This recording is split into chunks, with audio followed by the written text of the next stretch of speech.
C-SPAN's local content vehicles are traveling the country, visiting communities and congressional districts as we look at some of the most closely contested House races leading up to this November's midterm elections.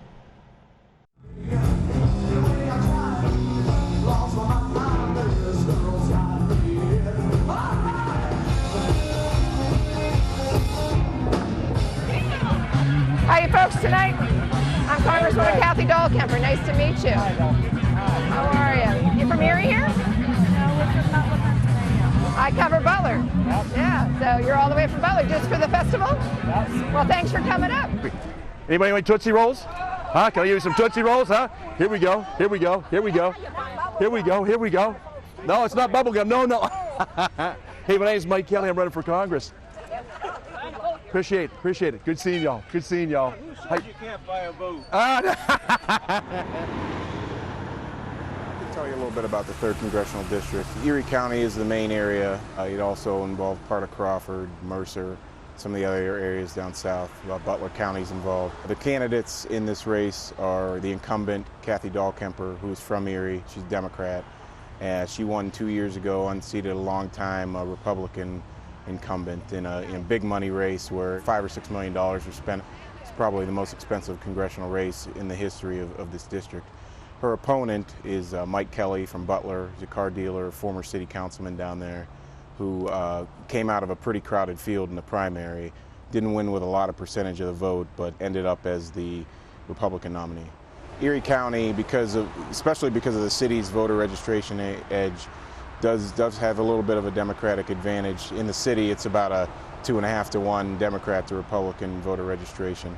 But as you start moving further south, it's a pretty heavily Republican district and tends to be fairly conservative. One of the things that's going to be interesting in this race, and it's starting to pop up, in news stories, we've touched on this, is that, will Kelly be able to get the support in this area that he needs to win? Because a lot of people think, you have to have a lot of support in Erie County and in the Erie area to be able to do that. He's already putting a lot of resources into Erie. He's got some other people from this area who are pretty heavily involved in his campaign, so it seems that they're very cognizant of the fact that they need a lot of Erie County or Erie area support, and they're already working towards it. Mike Kelly, I know, has kind of attacked Ms. Dahlkemper on being in lockstep with Nancy Pelosi and the Democratic agenda towards the stimulus package, things like that.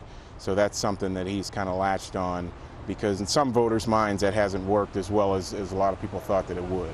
So that's been one of the key issues here. I think health care is going to be important, obviously, especially with some of the changes that are being talked about in Washington in jobs, because there's a lot of people out of work, there's a lot of people concerned with which way the economy is going to go.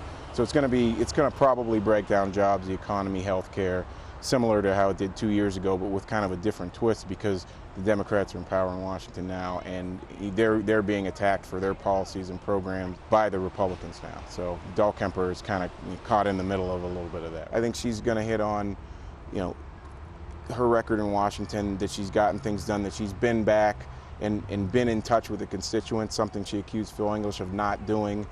She makes a point of getting back here and having like constituent office hours, she calls it, where she's actually there in the office to talk to people about their concerns. She does return to Erie and does return to the district a lot and tries to keep that personal touch with people. And I think that she's been busy in Washington. She's an anti-abortion Democrat, and she was involved in some of the language that helped get the stimulus through about not using federal money for abortion.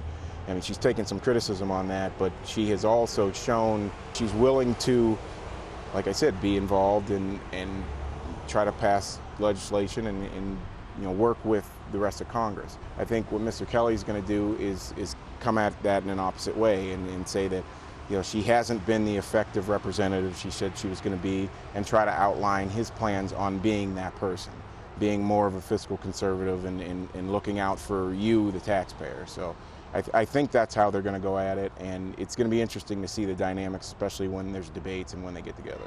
I believe Ms. Dahlkemper already has $1 million in the bank. It's a situation where the Democrats don't want to lose this seat, similar to Phil English 2 years ago, where a lot of money was pumped into the race because the Republicans saw this as a very valuable seat. I think the tables have turned on that a little bit, and the Democrats see that. So would guess that at the end of the day, you're going to see a lot of money spent on this campaign. One of the issues is going to be how much money does Kelly need to win, and is he going to be able to raise that kind of money, raise that kind of support, especially up in this area?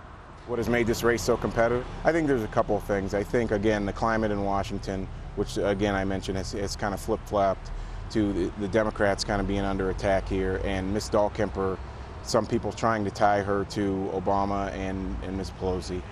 I think that, this district being fairly conservative, like I said, and, especially when you start moving towards the southern parts of the district, I think there's some people that would like to see a Republican candidate, win that seat back, and I think that's something that's lent itself too, because you tend to get a lot of conservative people in the Republican Party who may have a problem with the stimulus, may have a problem with the health care changes that are being talked about, some of these other things, and I think by extension that might help Mike Kelly. We'll have to see what happens at the polls, because like I said, Dahlkemper does have a lot of money.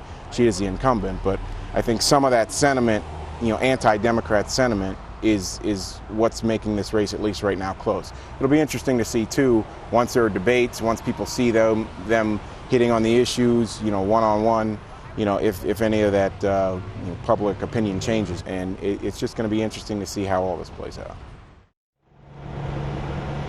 C-SPAN's local content vehicles are traveling the country, visiting communities and congressional districts as we look at some of the most closely contested House races leading up to this November's midterm elections. For more information, go to cspan.org/LC